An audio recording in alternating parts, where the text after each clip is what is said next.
жерлестерімнің қал жағдайын білмеймін кете алмадым. Ең бастысы еліміз аман болсын, жұртымыз тыныш болсын.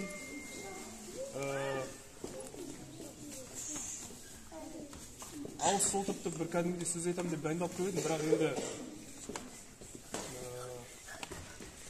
кішкене сөз табу да қиын болып тұр. Мынадай ешкімнің басына бермесін деп айтқым келеді.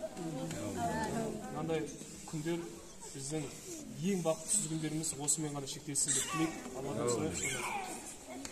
Бастысы еліміз аман болсын. Дүние мүліктің бәрі орнығып, бай қуатты бола беріңіздер. Енді жаңалықтарда мен де оқып жатырмын, енді мемлекет тарапынан осындай сумма бөлінеді дегендерді оқыдым. Енді мен де өздеріңіз сияқты соған сенгім келіп отыр. Соған сенейік, енді көреміз. Бастысы бас аман. Қиыншылықта бәріміз бір жұдырықтай жұмылып, жап-жас жігіттер, азаматтар бүкіл ел бойынша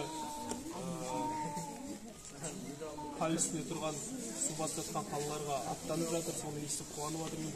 Біздің күшіміз негізі бірлікте. Сол бірлігімізді дәлелдеп, тепсе темір үзетін жігіттер келіп, қолдарына күректерін алып, кәдімгідей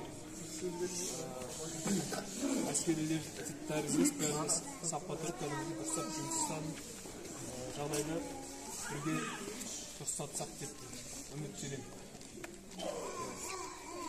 Аман болыңыздар, сау болыңыздар.